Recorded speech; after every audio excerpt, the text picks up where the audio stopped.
what we did during the main lecture 2 days ago was that we looked at a couple of things. We rewrote the static Maxwell's equations into potential fields. We reduced the number of them.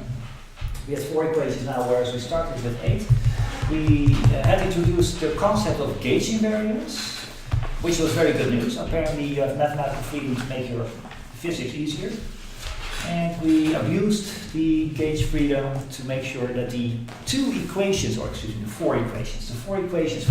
the potential fields boil down to the exact same type of mathematical equation. And joy, oh joy, we also found the general solution for all of them. So that's very good news. We have solved all of electrostatics now. All of it. That one equation that solves these 4 equations, which by themselves encapsulated all of electrostatics, means we only have to memorize one equation from now on. And now you know all of electrostatics. So my plan for today is let's go through that solution. I just postulate it for you. There is this solution, and apparently if you do this, then it's a solution to these equations. We haven't proven it yet. That was one of the exercises. So let's go through the proof so you really trust me when I say that it's a full solution. And then we're going to redo the full exercise now for electrodynamics when we put the DDTs back in. I think that's a good goal for today, to make sure that is everything put into place. Now, just as an overview thingy, we're done with the Maxwell's for, excuse me, no worries. Keep on doing this, okay. For me it doesn't hurt. So we're done for now with the E fields and B fields. We're just going to talk about potential fields right now. Remind me, what are the equations? Yes, I know what they are. That was written times capital phi equals minus rho over epsilon 0. Okay. This is one equation, right? This is a scalar equation. And the other one? I told you it's the same equation. So you just copy paste the thing, just capital A or something, okay? Capital A is a vector field this side. And of course this side you also have to change by one thing or another.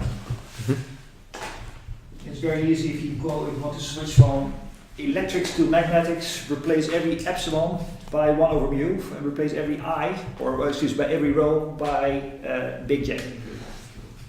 So this is all.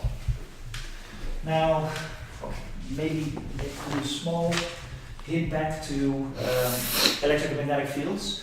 Suppose that you have solved this. So you will get your scalar potential as a function of position and your vector potential as a function of position. How do you get from this the actual electric and magnetic fields? Well, for the magnetic potential thing, it would be B equals curl of A. Yes. Then for the other one, it would be minus gradient. Yes, exactly. So this is great. Solve these two, you get your phi, your A, put it back in, and you get your electromagnetic fields. And then you can do your physics. Alright, if only we knew the general solution to this one particular type of equation, we talked about this 2 days ago. This is called mathematically the Poisson equation. It's my understanding that Poisson means fish in French. Yeah. There's a joke being made here, it's a fish equation or something like that. Feel free to add something funny to this.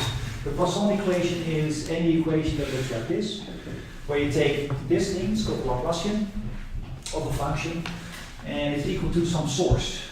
And this is a function of position, your f is an unknown function of position. Right? These 4 are exactly of this type. And I postulated for you what the solution was. The Poisson equation is solved by, you should have this in your notes somewhere. Minus 1 over 4 pi.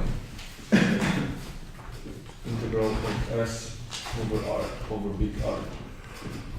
Yes, and this is E R prime from this. And you integrate over all volume, so all space, all the universe. Now this was postulated. What I would really like to go through is indeed that this postulated solution is indeed the solution to that thing. Can I give the marker to somebody? Do what? The derivative. yes, I want to have somebody work this out on the board because I certainly not going to do it. So. I did find the. Sure. Oh, wait a minute. Haven't you already written out something at some point during this lecture series? What do you mean? Haven't you already stood in front of? Haven't you been scribe? I did scribe. Well, the electric exercises, right? All of them. Yeah.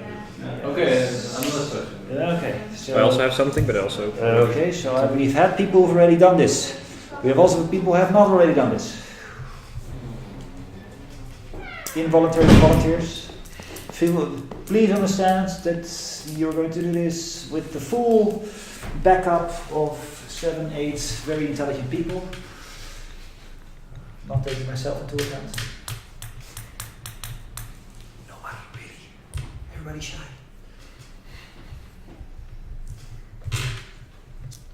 Tom, I just happen to be looking at you. No, actually, Okay. Nobody ready? Alright. Then for that is too bad. Okay, then maybe one of the people who've already done something like this. you can go. Yeah, I'll go. Okay. Although I'm not sure if I did this before. I mean, actually, it was an exercise in electromagnetism. Sorry? The electromagnetism course, they gave us an exercise to. Oh, okay, so you know what the answer is? Sort of, because I did it. Yeah. Let's go through it.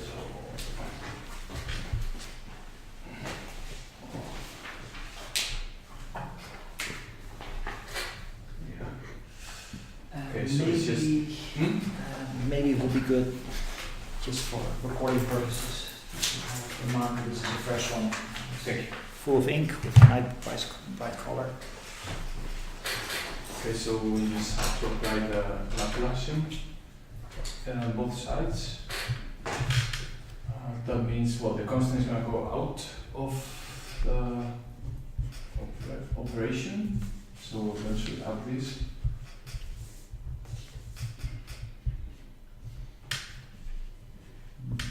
Okay.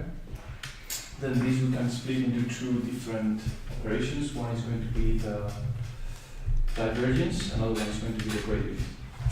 So this is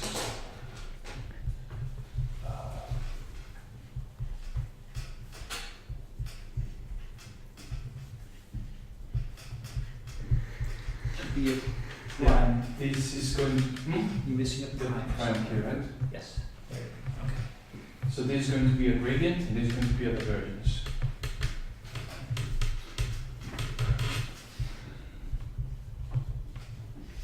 So we can just take the gradient inside because the integration variable is with respect to the primes, but this is with respect to the unprimed variables. So there we go. 1 over r.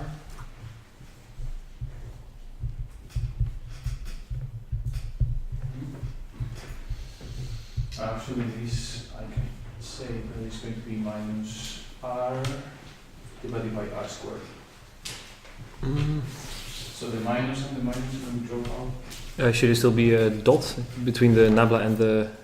Yes. Yeah, You mean here? Yeah. Yeah. Yeah. Right. This is the divergence. So we have 1 over 4 pi.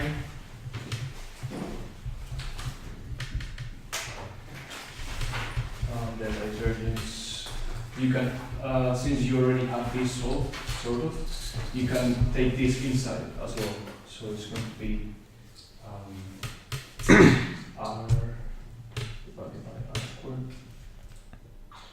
That's r prime d. Because again, this is with respect to the unprime variables, this is with respect to the prime variables. So we can just take this inside. And this is the Dirac delta function of r. Could you please step aside for a second? I can see it. Alright. This is all the space.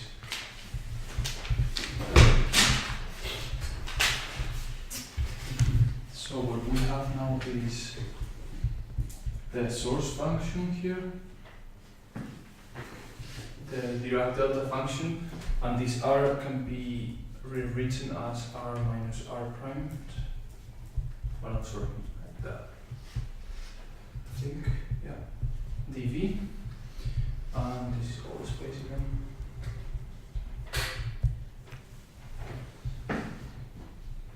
And eventually you just, this is 3, yeah, 1 over 4 pi as r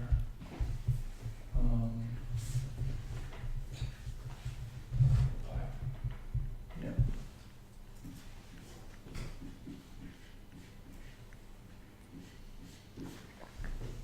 Nice. Right, it's all on there. So it's fully correct. Don't think anything should be added. Maybe it's worthwhile to spend a minute to go over the steps. Because you made some of them were correct. Maybe it's good to review so everybody understands what happened there. This is fully correct, yes? Mm-hmm. Look at how beautiful this is. What he did was, he took the Laplacian of this thing, right? It's called twice, this thing is twice another, it's called Laplacian. There's the Laplacian of this thing, and apparently that should give you S. And he does need add there. The Laplacian of F does indeed give you S, exactly as it should. So indeed, this thing is indeed the solution. So that completes the proof. But let's go to the steps. Laplacian on this expression.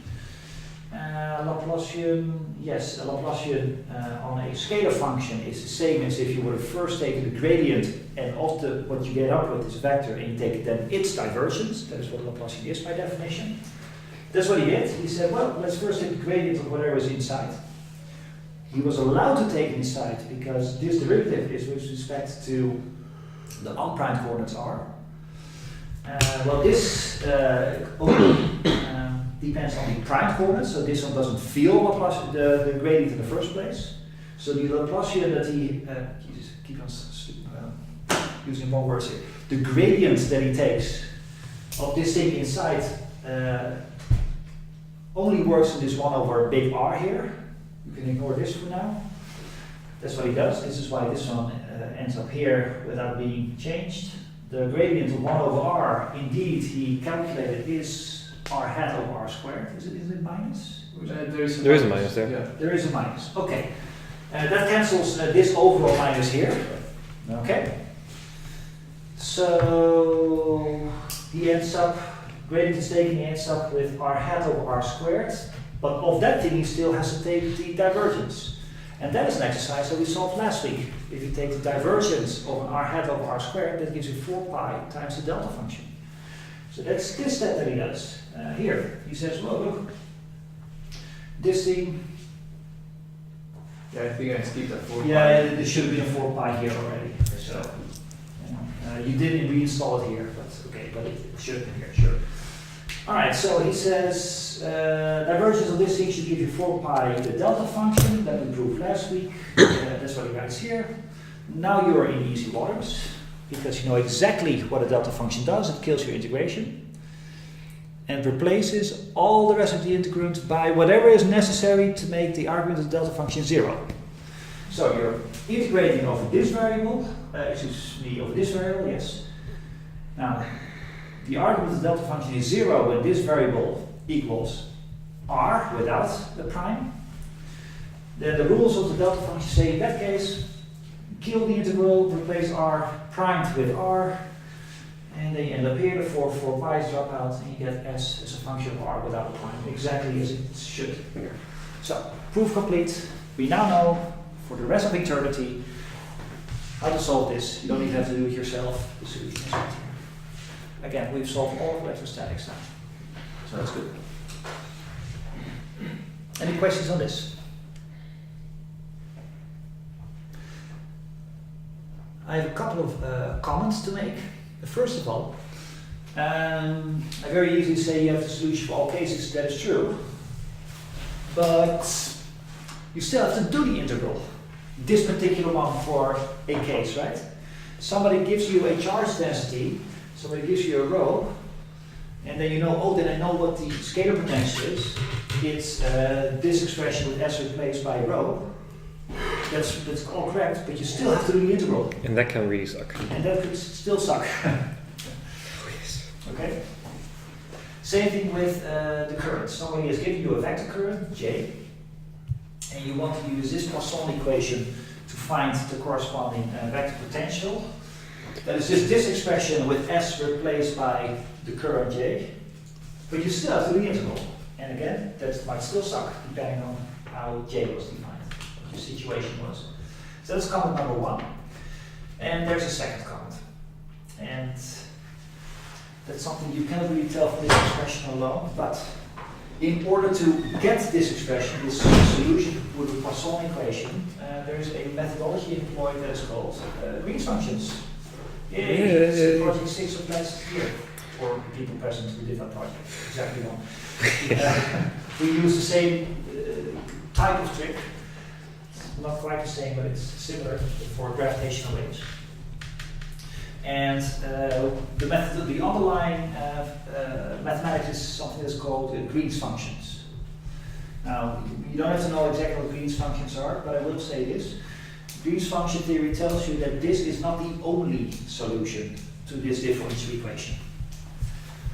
The solution is unique if you've also applied boundary conditions. What the solution should obey aside from the differential equation. Right? It's just like solving Newton's second law, F is dp dt or so.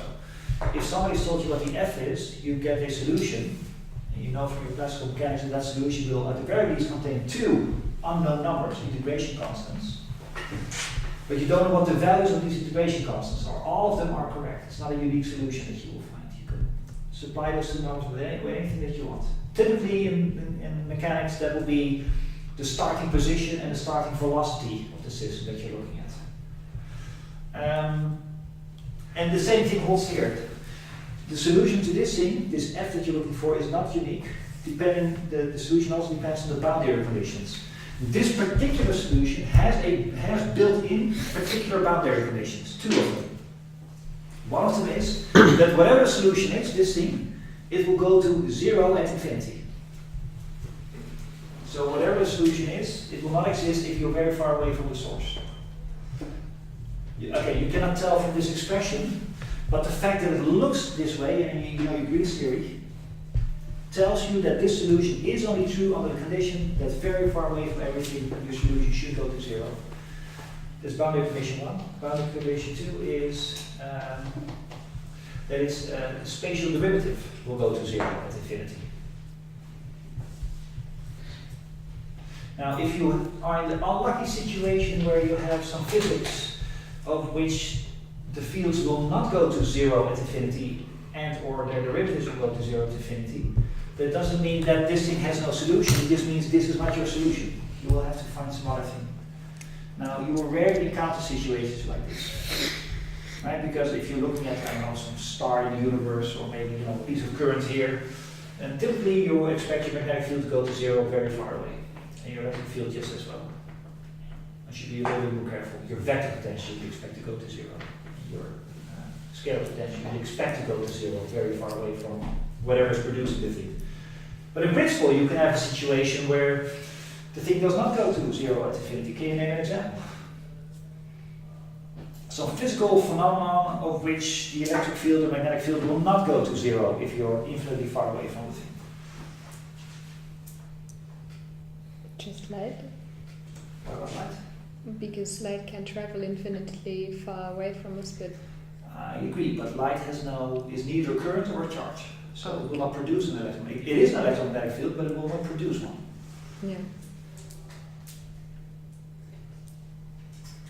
It's extremely hypothetical, but how about an infinite wire that carries a current? Oh. The current need not be infinite itself, as in the amount of amp should not be infinite, but the wire stretches out until infinity. But if you're infinitely far away in the other dimension. That is a good point, but this says in any dimension, right? I mean, sure, if the wire runs like this, if you go to infinitely far away in that direction, it will still be 0. But if infinitely far away along its own wire, it will certainly not go to 0 because over there you will also have current. So there are hypothetical, if you will, situations possible where this doesn't obey your boundary conditions of your physics do not match this particular solution. Now, we're not going to encounter these issues, but just so you know. Okay, this solution holds under these boundary conditions, and typically these are fulfilled. Now, if you're ever going to see something about Green's theorems, then you learn more about this. Okay, now this is good. For the exercises for Wednesday, I'm going to let you calculate a couple of situations where I'm going to give you a rho and a j. I'm going to ask you to calculate the magnetic field and electric field by using the potentials. Okay? But that's for next week. Alright, all good. Let's move on.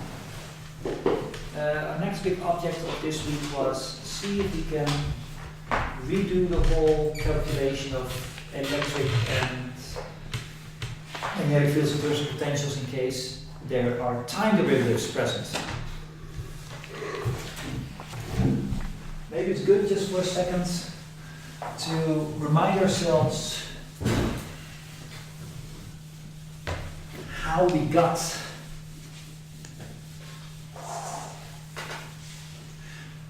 these expressions for electrostatics. So we're not going to do the full derivation, but we're going to point out exactly where it was that we got this from. So here are the Maxwells.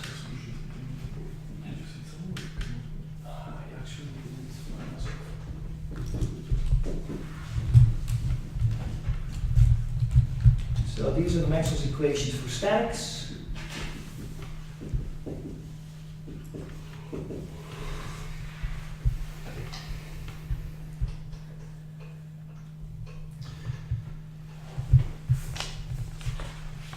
The existence of the vector potential. Do you remember from which of these four equations the existence of this thing A?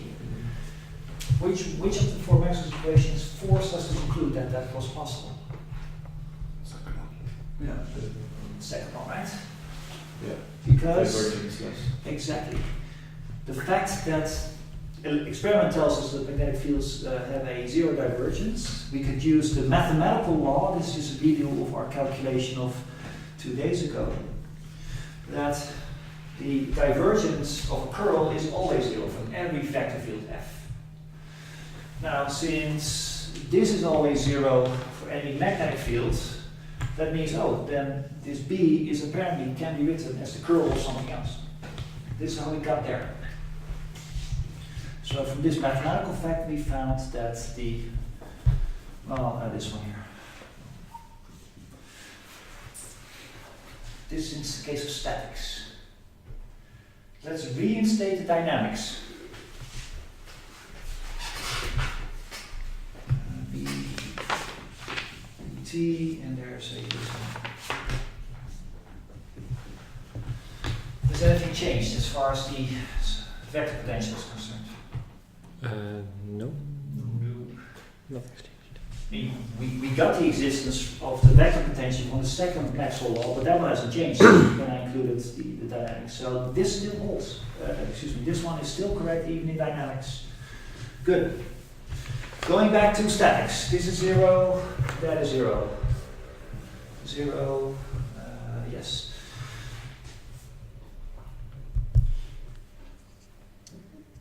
Which of these gave us the fact that you can write the electric field as the gradient of a scalar thingy? Curl of the electric field? Yes. Again, there was a mathematical law that we could apply here, that is that the gradient of curl, excuse me, I'm messing up here for a moment. It's the curl of a gradient, exactly, of any function is always zero. That's always true. And when we have the curl of a thingy here, that should always be zero in case of statics. So therefore, we should be able to write this as such. And that brought us there. Minus sign is convention.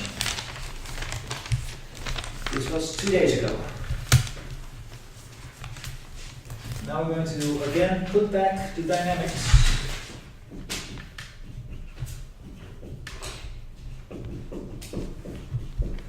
Has anything changed?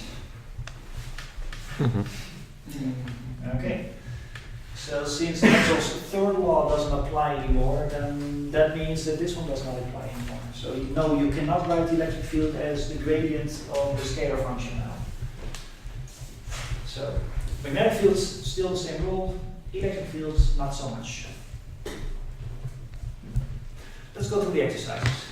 I wrote this whole series of steps. Let's go through them one by one. But you have to dictate the exercises for me because I don't know. Well, I think A we kind of already did because that asks us to Yes. show that B is del cross A still holds. Okay, so that one is still correct. But then we also have to, I think, substitute it into the fourth Maxwell equation. Oh yeah, let's That's do what we that. Yeah. Because, no, thank you. This is why I wrote this in a series of steps. To hopefully make it a little bit didactical. Yes, make you see what will happen now. Let's go to the magnetics. Forget about the electrics for a moment. The magnetics, the existence of the scalar potential is still guaranteed even with the dynamics reinstalled. Right? That's what we saw. That's exercise 8. But this only says that it exists. It does not tell you yet what the thing does, this new vector field A. And how do you know what this vector field A does? Well, there's another rule for your magnetic fields. And, well, you know how to write this magnetic field in terms of this vector potential. So if you want, you could just rewrite this in terms of the vector potential, right? Just replace B by what we now concluded what B is, namely the curl of A. So, let's do that. We're going to substitute this into the fourth Maxwell equation that the curl of the curl equals, well, whatever it says here.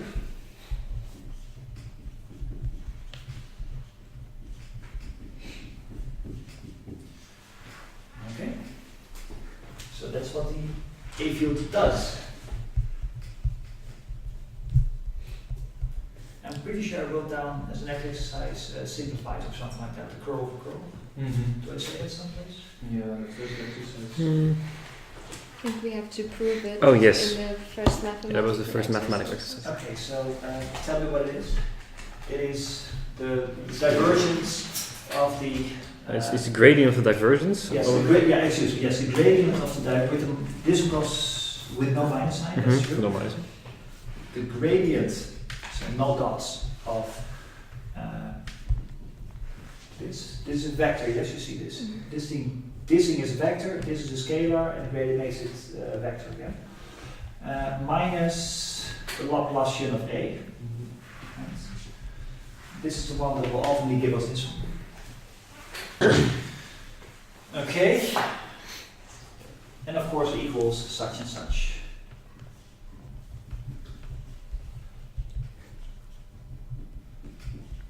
Okay, good. So we know that A exists and we know what rule it should obey. Now in the statics case, we were able to prove painstakingly 2 days ago that this can always be chosen to be 0, choosing the right gauge. Of course, this can still do that. The answer is no. Cannot make it 0. Unfortunate. Unfortunately. And we will end up with a time derivative. 2 time derivatives. But anyway, that'll come later. What's the next step in our series? I think doing the same thing for the electric field. Okay, Show that it doesn't hold. Okay, so we're going to park this for a moment, so we can get back to it later. Now the reason I want to get back to it later is we have written this whole equation in terms of the vector potential now, but our object was to rewrite everything in terms of vector and scalar potentials. And this one still contains an electric field, and our object was to make sure that there were no electric fields and magnetic fields. Everything should be written in phi's and a's.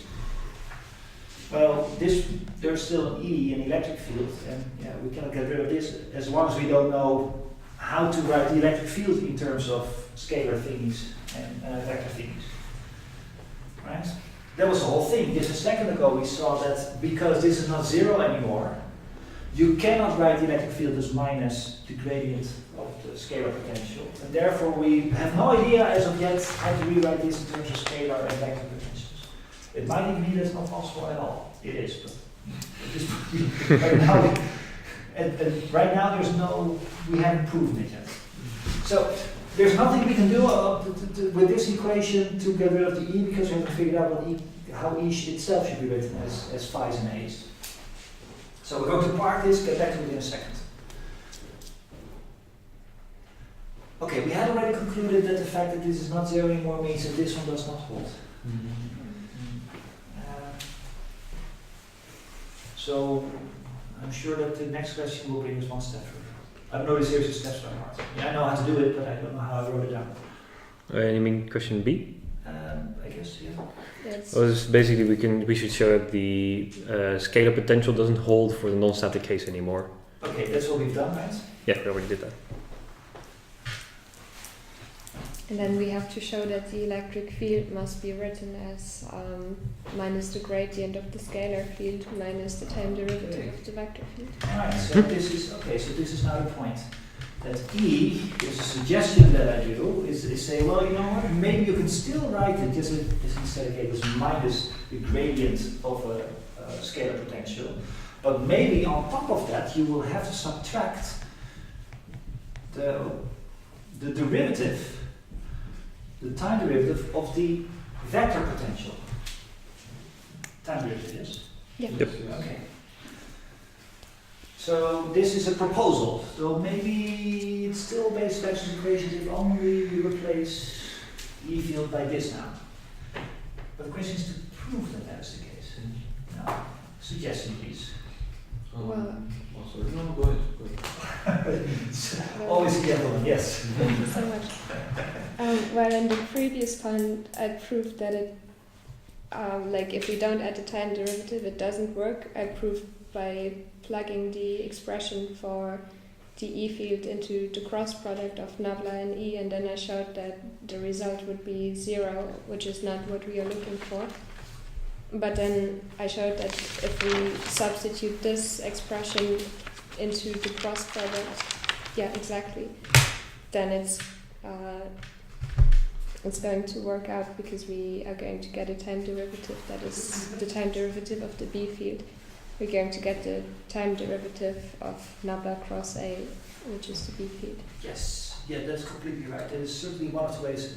Let's take this way to prove this, Mhm. okay? So, this is what I just postulate, but we have to prove it. Now, originally, the rewriting of E in terms of potentials we used by this law, setting it equal to 0. It's not 0 anymore, so maybe if you add this, it will still obey this law. Let's check if that's the case. This is suggesting as well, put this proposal into this one, see if it checks out.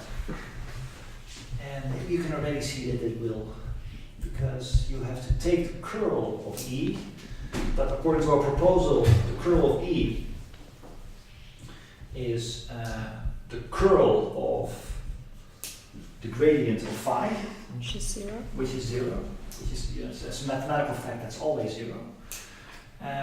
But E now comes with this extra term, which is minus the curl you have to take. This curl you now have to take of this thing as well, of the dAdt.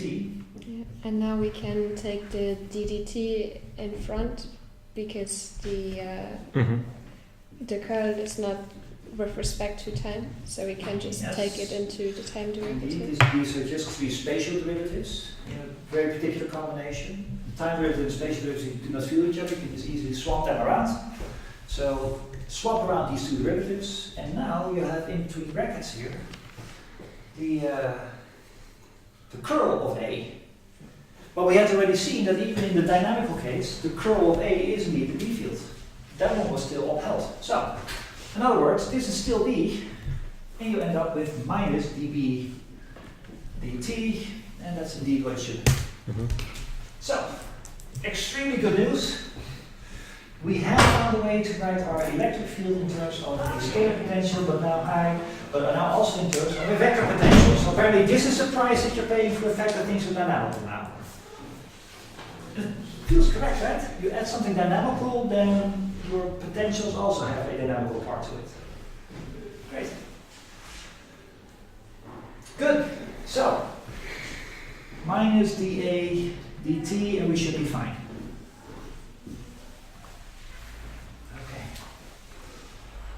I'm very sure that the next question then is we now know how to write E in terms of potentials. How do these potentials behave? Mhm. And this is going to be a crappy expression. Yeah, we have to show that it's a lot. Gradient, right? Divergence. I can copy. Substitute in there again. Yeah. Exactly. When this one is taken care of by choosing our B as a curl of A. This one is taken care of by choosing E as such. So these we don't have to look at anymore. This one we have taken care of. That's what we have here. This is the only Maxwell equation we're unaccounted for. That information is not in our potential formulation yet. Let's go there. Let's say this thing, put it in there. Now, okay. It gets worse because remember this equation? Mhm. That we said, this is just a rewrite of this, but you would still have an E field. Well, we now know what an E field is. So we also have to put this into this, Fun. adding even more to it. And at some point you might think, forget about the potentials. Life is too difficult with these things. But then case freedom. Next step. All right. Okay. We have the divergence of the electric field, where the electric field is now given like this. Okay. Minus divergence of this. Okay. Minus the dt of the divergence of A. I think that's correct. Oh yeah, that's not too bad. I think that's yeah. Right. So the only thing we have to do apparently we have to solve the red equation. Somebody gives you a row, you can solve the red equation. We have to solve this red equation. So if somebody gives you a row and a J, charge density and a current, solve these two equations for phi and for A, put those solutions into here, and you have your electromagnetic fields. Now the good news is we have still managed to reduce our 8 equations, right? These were 8 in total, the Maxwell's, back to 4. Because this is one equation, these are 3 total 4 equations. So we again have reduced the number of equations, but it doesn't look very pretty. And again, it's worse because this E we still have to replace by whatever it says here. So let's put that in as well. Yeah, that's question E on the sheet. Yeah, well, let's do it right now. Then we have that one solved as well. So our capital E is going to be replaced by minus this. It's going to be mu naught E naught del the gradient del T minus mu naught E naught. Yeah, so gradient. Plus the ADT. Yeah, exactly. And that's okay. So we could also say that. I think it's just plus if it is on the right hand side, and if we take it to the left hand side, it's going to be minus. I agree. I think this is correct, right? Two time derivatives. One came from here. Yes, Mhm. but you have And one was to. already here. But on the right hand side, the mu naught E naught terms have to be plus, and if we would take them to the left side, they would be negative. We do have Okay, let's see this. There was an E here, capital E, and I Yeah. just replace it by this. But it's the- because the left hand side, if you look, is inverted in the signs. Yeah, that's why. Mhm. Because on your left hand side, Yeah. it will be plus. Like from the set out, there should already be minus Yeah, mu naught that's J and minus mu naught epsilon naught. No, that's Right? This is fully correct. Yeah, yeah. The minus sign, this minus and that minus sign should both be there. Right. Because Lizzie, on your, if you look at your left side, would be minus. Oh wait, now I see it. Never Yes, mind. thank you. Okay, thank you. There's another reason that I know, and that is that I know that here's 2 space derivatives, here's 2 time derivatives, and they should have an opposite minus sign because of relativity. looking for. Oh. Right? They should or they shouldn't? They should. Remember relativity, Yeah. that's the time components come Lorentz with a relative signature. minus sign. Mhm. So two time derivatives should have an opposite sign, two time derivatives to the If they're on the same side of the equation, that is okay. yes. Now, of course, if you didn't know about relativity, you would have known, you wouldn't have known. But you know relativity, I know that it should have come out like this. I'm not working my way towards it, I mean, this is your math, but right, okay, good. Alright, so but in principle, mathematically speaking, our issue is solved. We've rewritten the dynamical Maxwell's equations into, again, only 4 equations for scalar potential and vector potential. Reduce number of equations, but unfortunately the equations are ugly. They might be even impossible. It's even worse, they're coupled. In the static case, we had the good situation that if somebody gave you a rho, you could solve the scalar potential. And if somebody gave you J, you could solve the vector potential. You didn't need your rho's to find your vector potential, you didn't need your J's to find your scalar potential. They were uncoupled.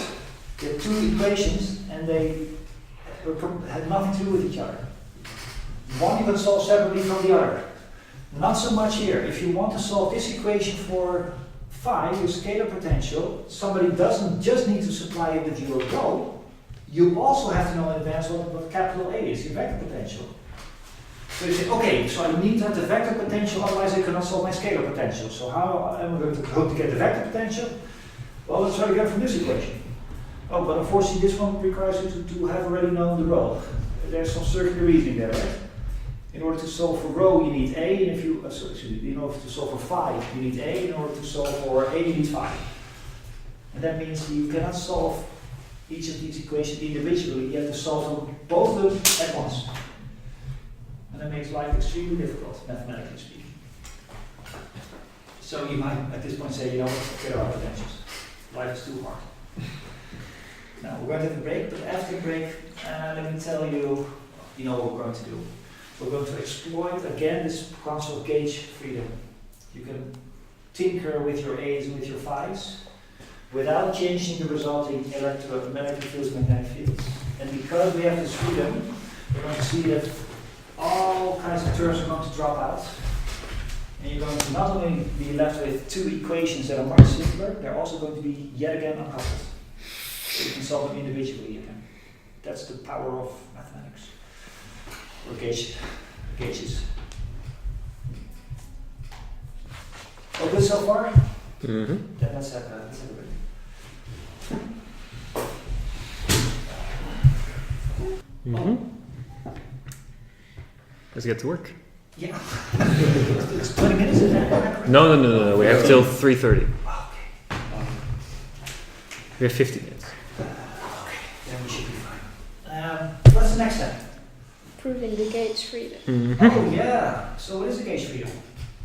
So I think the first thing we have to do is saying that we show that our equation for the magnetic field still holds if we say that our vector field A equals the same as another vector field plus the gradient of some scalar field. Well, let's make some space. Let's keep these in place. Not going to need all this stuff. Don't need this.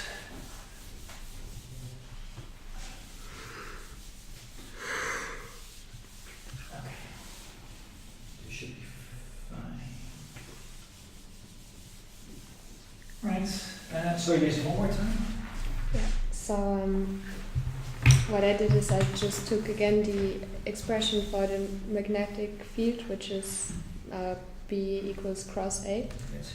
And then I replaced my A by another vector field A prime. And this A prime, I defined it as my vector field A plus the gradient of a scalar field lambda, which is the gauge field. And then we have to prove that our expression, if we substitute our A prime into this cross product of the number Yes. operator and the vector field, is still going to give us the same result. Exactly, right? This is the whole idea of gauge fields. Small comment on nomenclature here. I told you 2 days ago that the whole concept of gauge invariance or gauge freedom is extremely ubiquitous in physics, theoretical physics. There's many mathematical rules of physics that allow you to tinker functions in such a way that the actual measurable quantities do not change. Maybe you have an example? Temperature? Energy. The energy is a good one, right? I mean that if you shift your energy levels by plus 15, all of them, the amount of force that an object will feel in that potential energy field will not change. So that is a very mild example of a gauge. You can just shift, translate in space, or in number I should say, the potential energy without changing any measurable physics. This one is a little bit stronger because now we're not just allowed to add numbers, you can put whole functions there and things will not change.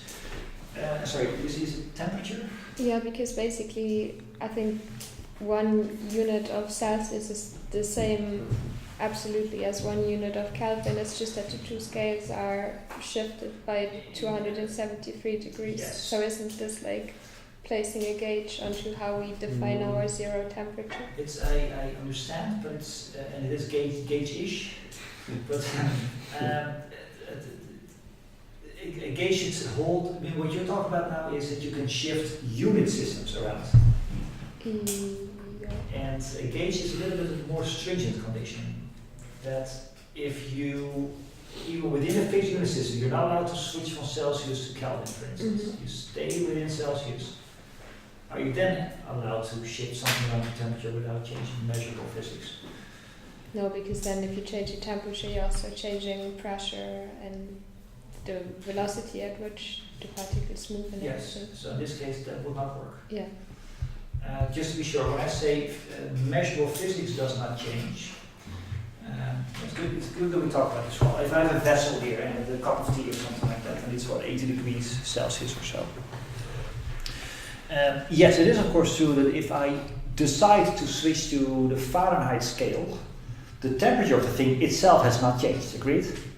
So you say, so that's the gauge freedom. You can change the unit scale. That is true because the physics, the actual temperature has not changed. But the gauges are about more stringent. The number that comes out is even the same. Mm-hmm. So yes, it's the same temperature in Celsius and Fahrenheit, even though you depict it by a different number. No, I mean something more stringent. Even if you stick to Celsius, something, and it still comes out 80 degrees. The number doesn't change. So gauges are more stringent than just switching unit systems. I mean, okay, they're very ubiquitous. You don't have to go to fringe physics or to find examples. There's one very obvious one in Newtonian physics, aside from energy.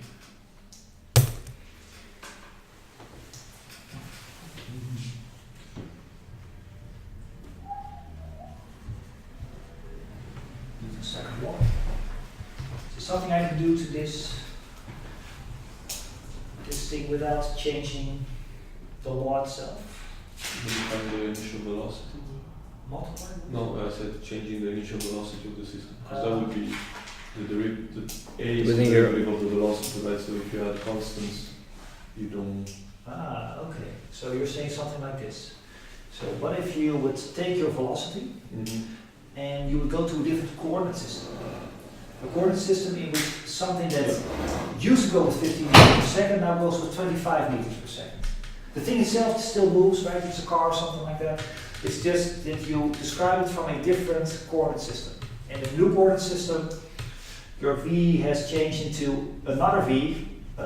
In our case, was v minus 25. Yeah. Okay, that was your example. Does it change this law? No, because the 25 will drop out. Yeah. So apparently, Newton's second law, Newton's mechanics, already has a gauge freedom. You can choose whatever coordinate frame that you want, as long as they go with constant velocity with respect to each other, because if the thing that you add itself is time dependent, the law itself changes. Yeah. Okay?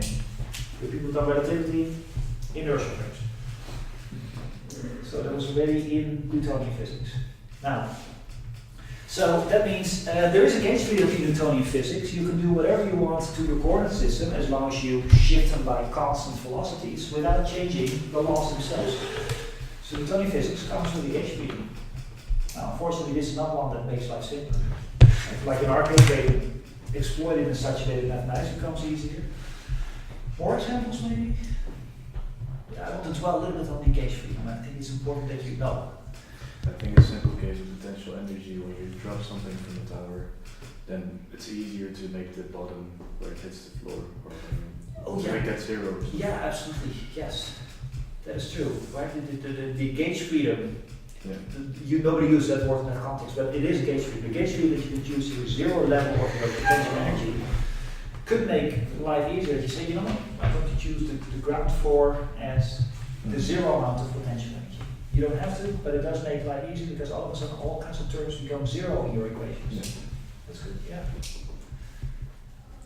And I think we discussed at some point one. At one of our starting lectures where we had sort of an overview. Quantum mechanics.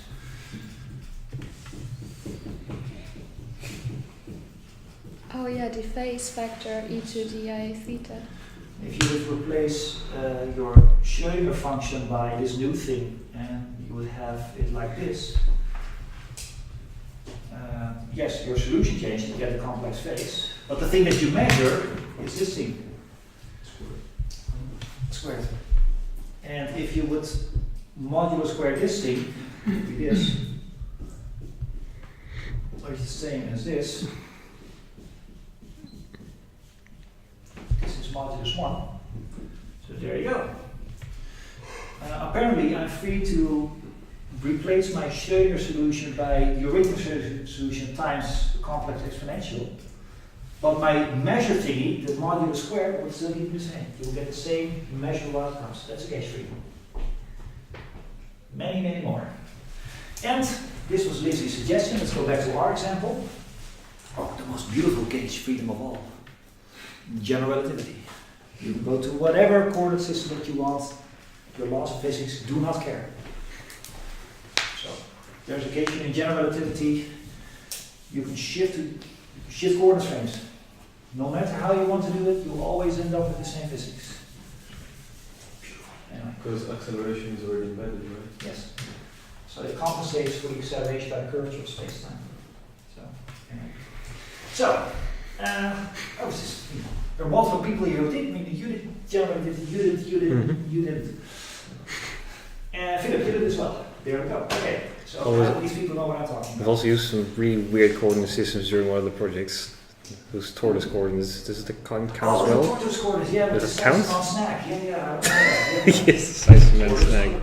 Tortoise coordinates, yes. If you're around the black hole, your space-time becomes really curved. But you can make it look as if it is a non-curved space-time by choosing your coordinates to compensate for this curvature. And it looks as if it's normal x, y, z coordinates. If one of the coordinates is now defined as this thing we call the tortoise coordinate.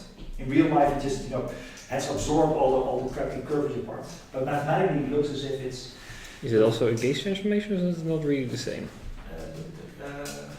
Wouldn't really think so. No, because you right? have to change curvature itself. It's just mathematics. Well, I guess it's a semantic issue. Yes, you could call it gauge freedom, I would say.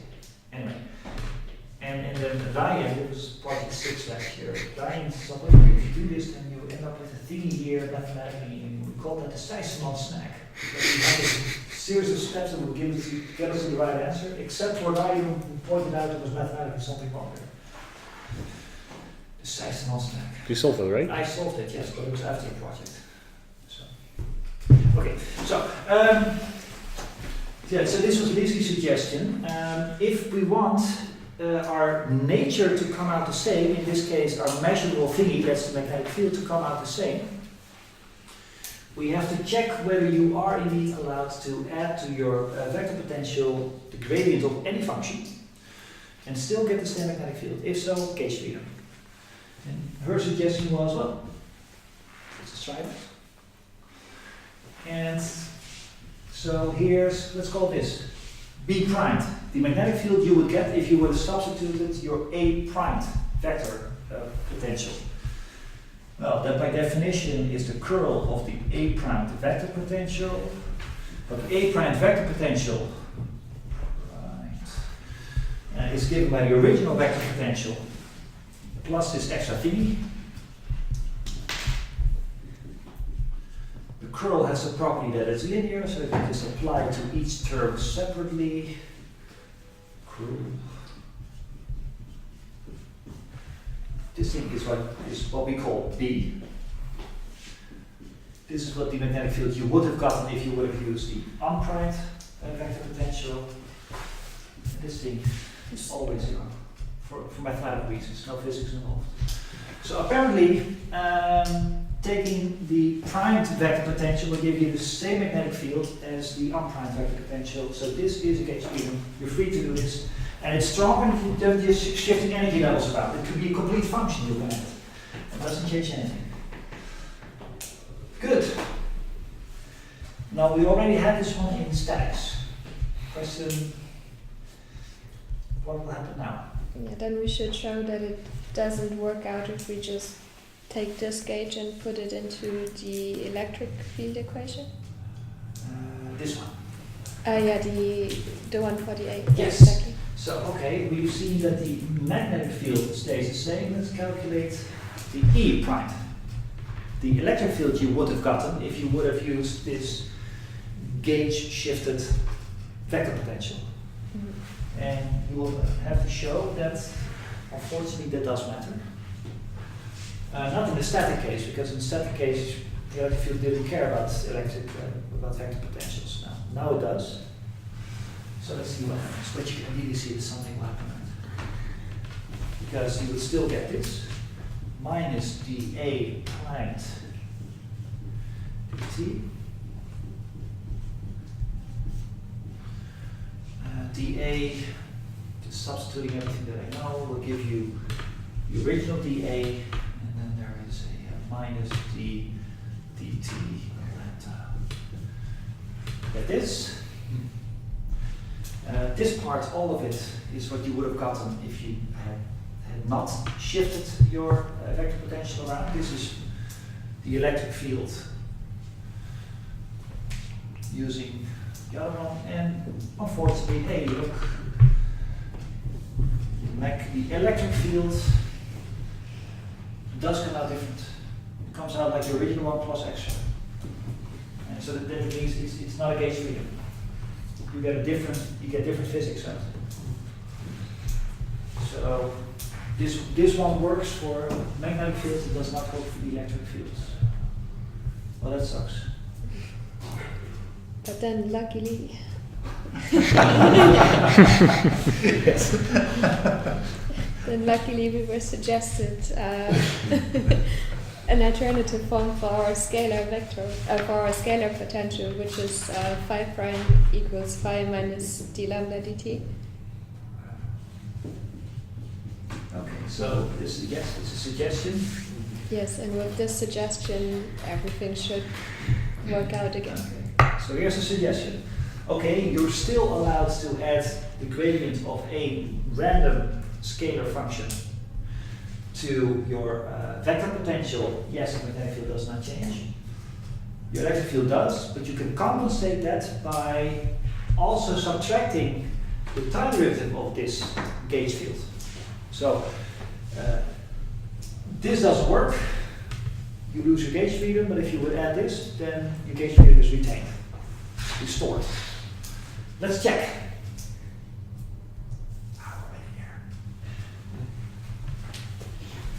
Let's do the exercise one more time. So now you have a different prime. Minus gradient, this one, and according to our suggestion, it should be this, plus gradient of d lambda dt. Is that correct? Mm-hmm. Okay. Fine. That's this thing. And then minus dA dt Yeah. dA dt. and minus ddt of the gradient of lambda. Now look at that. And then they cancel out. These two cancel out, of course, because again, the order of derivatives here can be swapped because of different coordinates. And what you end up with is not dA, dt, and this is exactly what would have given you the electric field before the gauge transformation. This is E without the prime. So, apparently, adding a gradient of any gauge field to the vector potential is a gauge freedom as long as you at the same time subtract the time derivative of that gauge function from your scalar potential. So, this is the gauge freedom of electrodynamics. You know, really, right? I mean, There's so much relativity already there that you can see it happen, yeah? So, tell me what it is. I mean, you have to add this spatial derivative on the three coordinates and subtract the time Yes. of the same. Minus time plus space. There's your relativity, because as you know, time and space in special relativity differ by a minus sign. And apparently, you didn't have a choice. If this is a plus, then gauge freedom forces you to make this a minus. And this is the promise that I have, right? That Maxwell's theory already has relativity built into it. I'm not putting it in, it was already there. I'm forced to conclude this now. And of course, historically, this is how Einstein did it. He knows this is, and then he came up with this minus plus sign basically. Again, this is not how we teach it. We say, oh, we saw the speed of light was the same. No, he didn't. He knew his electrodynamics really well. Wait, so is the thing with Einstein on the train a myth, and he actually saw it from Maxwell's equation? Yes. Okay. And if you read his original paper from 1905 on the electrodynamics of moving bodies, and my German is too bad to recite what the original slide was. Electrodynamische curve or something like that. I mean, there's something you're going to look it up, I'm sure. Shall I, or shall I just? Please look it up. Sounds like a fun time. The English translation is on the electrodynamics of moving bodies, and I'm sure in German it's something like der Kinematik von elektrodynamische Körper or something like that. And I'm sure it's something like this.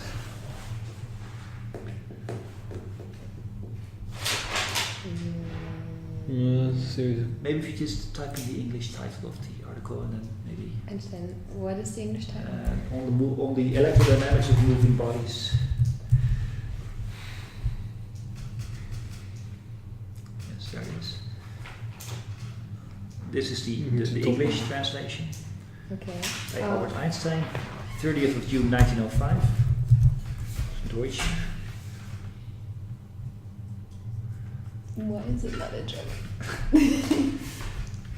I don't know.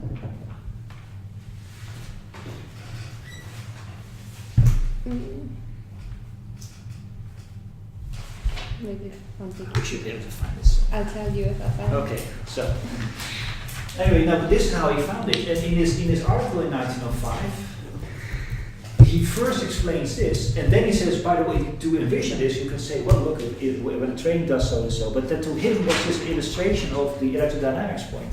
But then, you know, didactical people took only the illustration part and made that the derivation. This is why I'm always complaining so much about that part. An illustration is never an explanation. It's just one particular example of a bigger scheme. Still found it? Publication series. Okay, getting closer. Yeah. It should be somewhere around here. When was it published? 1905. June. Then So close. there's a few around here. Well, he publishes special relativity theory in parts as well, right? In two parts, yes. The on the top, yeah. I think it's this one, über die von der molekularkinetischen Theorie der Wärme geforderte Bewegung von... No, that's Brownian motion. No, that's not a Okay. paper from 1905. Then it Which is proved Brownian motion. You zur found it. Elektrodynamik bewegter Körper. Okay. It was easier than expected. Yes. Yes. Electrodynamically moved bodies, basically. So again, already in the title, you can tell where he got his special relativity from. Okay, so but yes, I mean for people who are seeing this, for people don't worry about it, but for people who are seeing it, you can see the special relativity coming. So good. it's already there in the gauges. That is very interesting. Gauges are mathematical, right? You can play with the mathematics and end up with the same physics, but apparently special relativity is even in the stuff that you're not measuring. It's already in the gauges. So there's something there. Anyway, so we have gauge freedom, and this is the one. This is the full gauge freedom in case of dynamics. And again, just to reiterate the previous point, before, when we were still in statics, this was gauge freedom. We've now found now you have to add this to make it gauge, to make the gauge freedom also work in dynamics. But to me that makes sense, because you're adding something dynamical that will change in time, so sort of hand-waving speaking, you would expect maybe your gauges to also pick up some time-dependent parts, and they do. Okay, so we have the gauge freedom. So moving our way upward now, what is the next step? We have our gauge freedom. Our object was this sucks, this sucks. We have gauge freedom. Can we use the gauge freedom to make life easier? I'm pretty sure I'm going to suggest the gauge now in the exercise. Yes. Okay. You suggest the Lorentz gauge. Yes. The Lorentz gauge. the divergence of A equals minus mu naught E naught. Divergence of A, yes, Yeah. equals, yes, Del phi del t. yes. Alright, At this point, can I ask a question? sure. At any point you can ask a question. Feel free, yes. Yeah. The thing is, why that choice of gauge? Yes. Not another. No, you can. I mean, as long as your gauge obeys this, you're fine. Okay. Will it change some? Well, no, it wouldn't change. Okay. No, there's multiple gauges possible, and which one you choose. Again, we've now proven explicitly whatever gauge you're going to choose, as long as it fits this description, you will always get the same physics. So, which gauge you're going to choose is just how easy do you want your mathematics. Okay. So And that's this- the easiest way. Yes, it's not the only way. There's certainly more gauges that will, make life different for you. But this is a particularly easy one, and that's the whole point of this exercise. We're going to show that this particular one is that will make life easy. So, gauge freedom. You can choose a whole myriad of different gauges. Let's choose this one. Now it's called the Lorentz gauge. Famously not named after the Lorentz of relativity, despite being so close to The relativity. T's not there. The T is not there. This is a different Lorentz. That's a different guy. The other Lorentz, the relativity Lorentz, is a Dutch Lorentz, Hendrik Anton Lorentz, Nobel Prize 1905. 1902. 1905 was Einstein's paper. And his Nobel Prize was in 1921. Or 22. Bohr was 21. Anyway, doesn't matter. Point is, this is not that same Lorentz. Different Lorentz. Also physicist, just not the Dutch one. Alright, the Lorentz gauge. Now, let's apply it first. Suppose that you can find a gauge for which this holds. This is not, by the way, trivial. What we've shown here is that you could use lambdas in any way that you want, as long as you then, add the gradient of that lambda and subtract the time derivative of that lambda. It's not certain that a particular lambda exists that makes this true. Agreed? Just says you have a freedom, that does not mean that this freedom allows this particular choice. It does, but we haven't shown it yet. But let's assume that it does for now. You might remember from 2 days ago when we were doing statics, we also proved it was a gauge freedom, the one without this part here. And then I explicitly showed that this lambda exists. Yes? I showed, well, this lambda must then have this form, and then this Coulomb gauge, as it was called, holds. And then Ali was quick enough to say, only if the integration doesn't diverge. Okay, point taken. But back then I proved that that there is a lambda that makes the electrostatic gauge exist. And we haven't proven it yet here. We have not proven that a lambda exists that makes this come out. So that's an open question for now, but let's assume that it does. Let's see what happens to our equations. So let's say that we have a gauge. Let's see what happens to these. Let's start with the easy one first. Suppose that you have used that gauge in this equation. What will happen? Well, we can replace the term which says nabla dot A by the minus E naught mu naught del phi del T. This part, divergence of A by the Lorentz gauge, you can replace by up to some constant, the time derivative of phi. Alright, let's do that. I just think from the definition of the Lorentz gauge that we got in the exercise sheet, the Minus right sign, hand huh? side is Yeah, I'm negative. sorry, no shit. I think you're right. We should. I think you're completely right, but we will check in the book in a moment.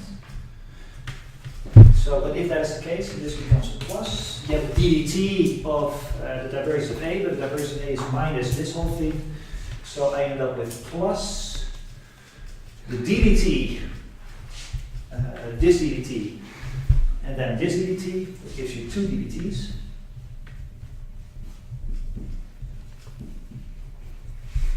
Gives you this. Now, before continuing, note that this is much easier. One of the problems that we had here is that the equations were coupled. You needed A in order to get your phi. With this case, you don't.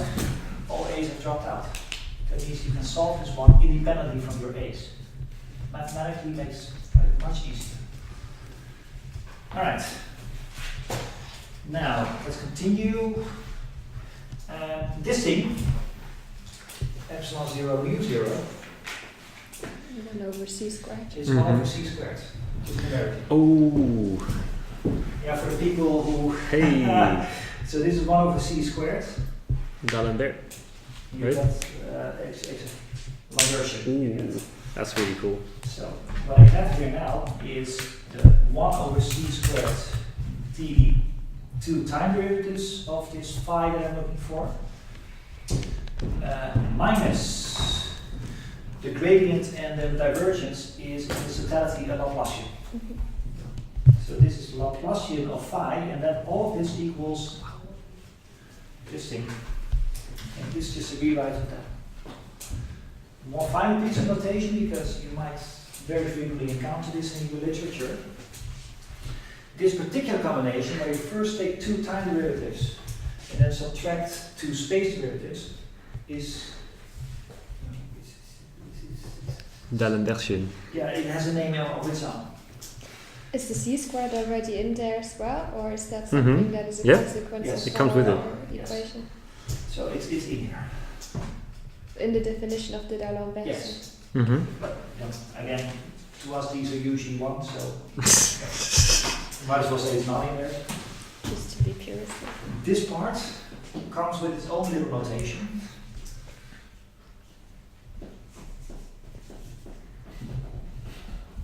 Yeah, why not? You have a triangle square, well, you get a box square. It's a bit ugly. Do you think it's ugly? Yeah, it's like a square, it's like a, yeah, not very. Well, there you go. So this is just notation. Yes, I haven't done any physics, I haven't done any mathematics. It's just defined to be notation. This thing is called a Lambertian. It's called a Laplacian. If you have two additional time derivatives with a c squared somewhere with a minus sign, the whole thing in this time is called a Lambertian. Alright, so this difficult equation is now an easier equation. Well, yes, it looks easier because of notation, but it really is easy. It's uncoupled from the other one. Good. Fixed. Solved. Moving on. This was a crappy one. Right? In principle, life is easy now because this one you can solve independently from the equation for A. Solve this one, you get your phi, put the phi into here, and you can in principle solve for A. But no, life is easier than that still. We have our Lorentz gauge that we can apply here. Take a Lorentz gauge, put it in here. Don't have one space, so then continue here.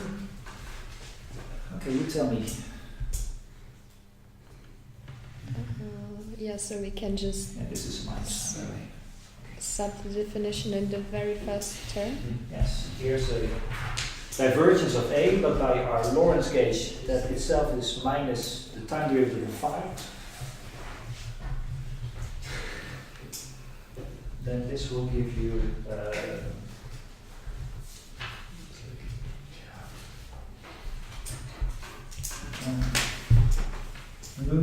time, so you might want to check me.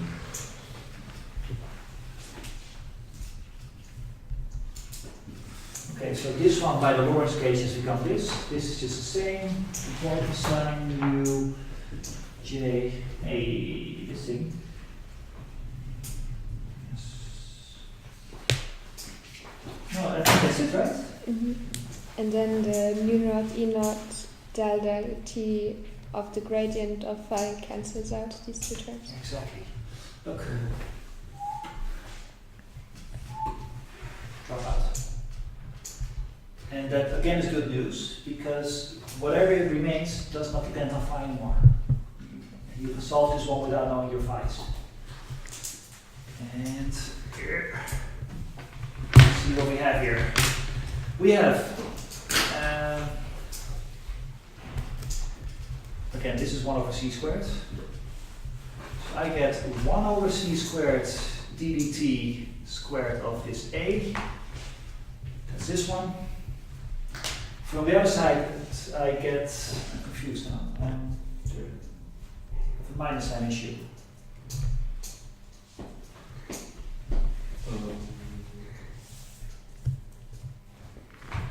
Now the Why? No, this is correct. Yeah. Sorry, yeah. Okay, yeah. There you go. Okay. So, this one I brought to the other side. Should equal mu 0 j. Yes. Yeah. this is also what I have. Okay. This sum again is what we identified by our notation as Lambertian. Squared of capital A equals mu 0 j. I still have a minus sign. There should be a minus sign here. Yeah. Go check. But So maybe I made an algebraic mistake. Maybe I defined my gauge wrong. Oh yeah, now it has a minus sign there, no? Where? The Lorentz gauge. You wrote a minus sign, minus zero, not zero. Yeah, but that was taken into account because I replaced this by this with its minus sign. If you actually swap the new formula you got there, like 1 over c squared d2 dt2, Yes. if you swap it, you put a minus sign in the minus 2, I think. You're Yeah. probably right, but I'm still checking just for my own understanding. I have the same as you. You were saying that you have the spatial part minus the time part equals minus. Exactly. Yeah, I have that too. So if you just take Yeah, the but you time would do the same. yeah, but it's for the definition of the D'Alembert.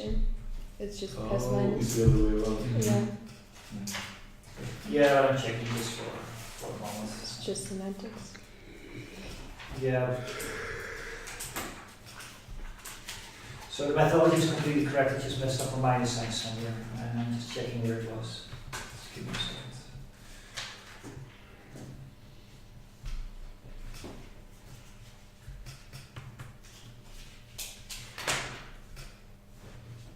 Yeah, this you should have a minus sign.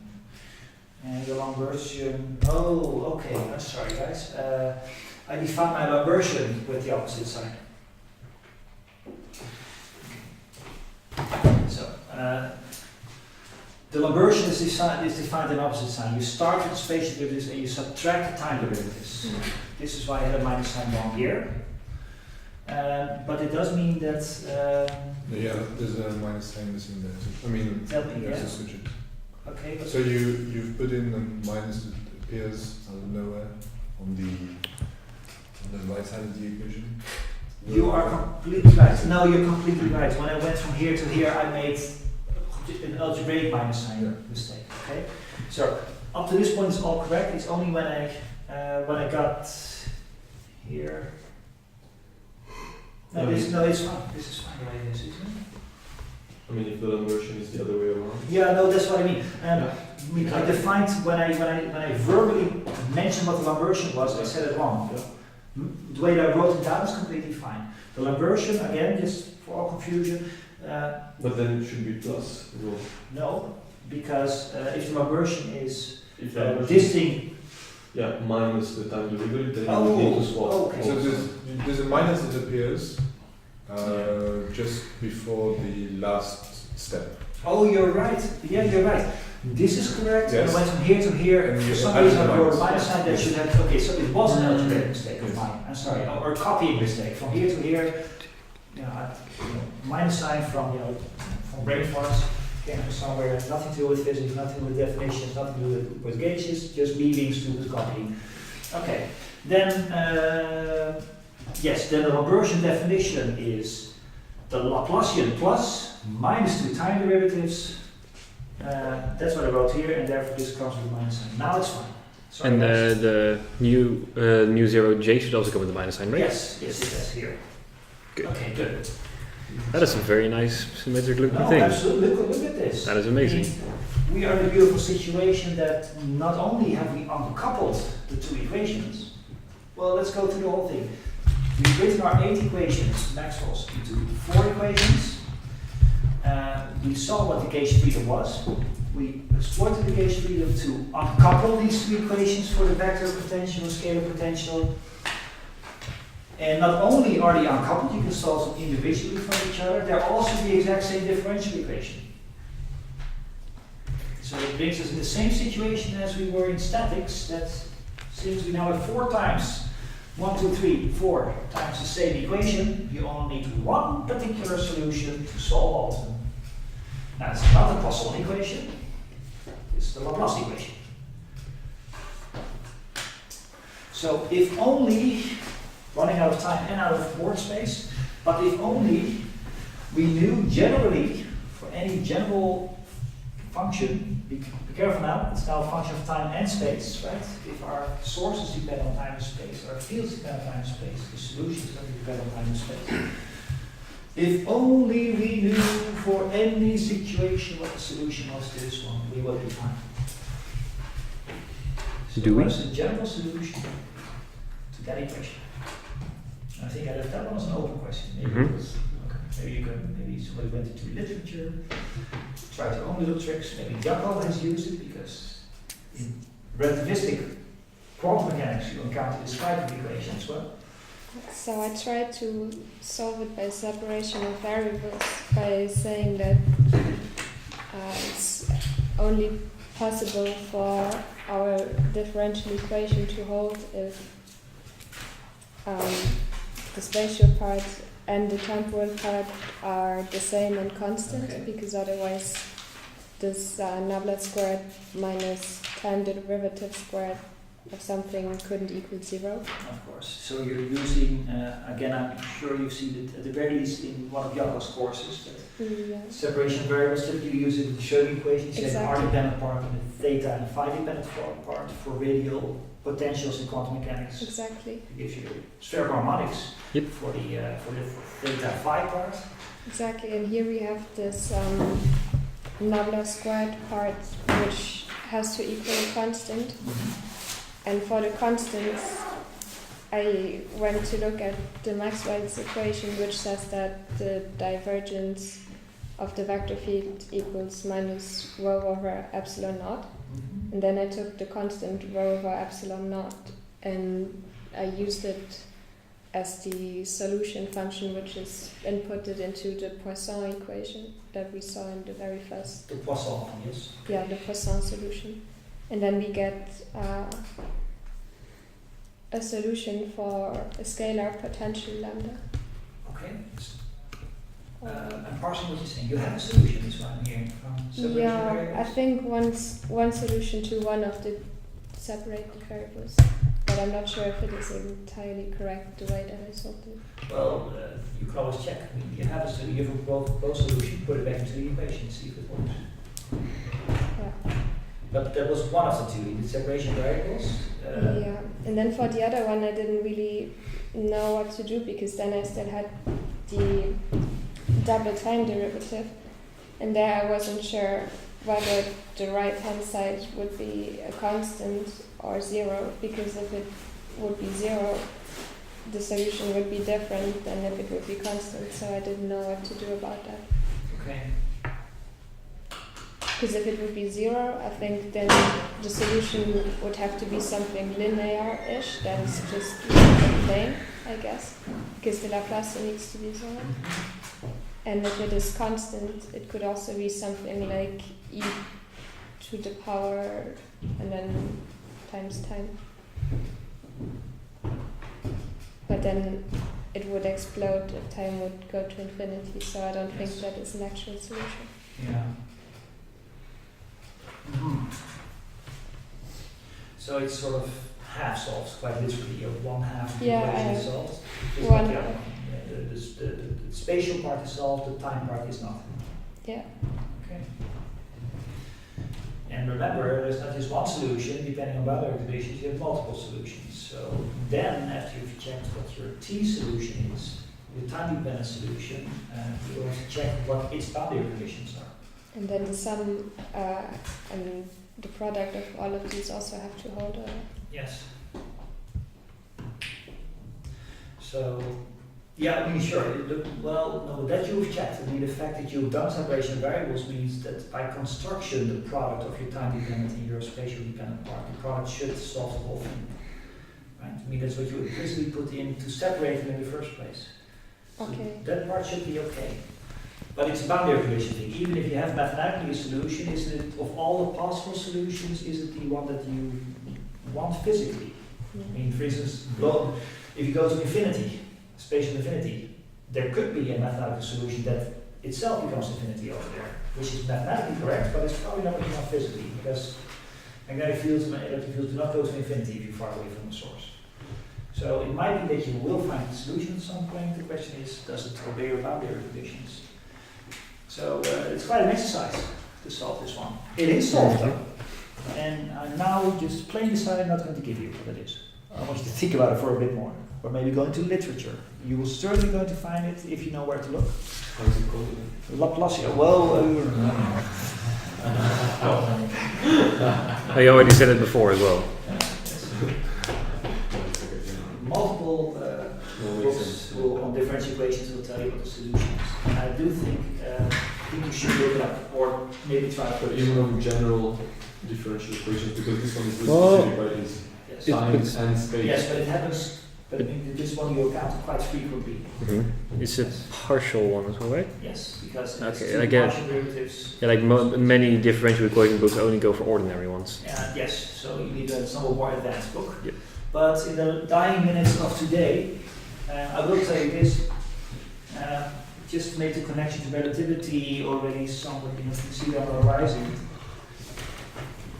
Two space derivatives minus two time derivatives. Again, the minus sign in between space and time. Relativity. It's in here. It's about to come out. I mean, it's sort of. There is also some C squared. And there is a c squared, that is so, yes. There's a 1 over c squared times two time derivatives minus two space derivatives. That is exactly a Minkowski line element. Yeah, but Minkowski line element is c squared dt squared minus dx squared. Well, divide all of it by c squared. Yeah. Replace dt by dt is a differential, but replace by derivative, and you have your Minkowski line element. So you know, relativity is quite loudly banging on the door right now, waiting to come in, burst through your door, enlighten everything. Quite literally, if you think about it. All right, so close now. Good. Now to wrap up, joking aside, I promised you when we started with this potential formulation last Wednesday that is that one of the advantages, aside from getting your general solution and all these sorts of things, using a number of equations, one of the promises was that it's the potential formulation that shows you the most easy way that relativity is built in here. Right? We're joking about this, but you really can see relativity in here already. Whereas if we had stuck to the 8 Maxwell's equations, it would have been much more difficult to see the whole relativity thing built in. So this reformulation really has served a mathematical and a physical purpose. It shows us where relativity is. But I think we should pick this up next week. By tonight I will have an updated version of the exercise sheet where I will ask you to apply this for several situations. Get your magnetic fields, get your electric fields. Those will be exercises from the Griffith book again? Or more than- Yes. Okay. But I will list them in an updated version of the exercise sheet, so they should be on a lay-in by tonight, as well as this recording. So, everybody, thank you. Good stuff. Thank you. Have a good weekend. You too. Think about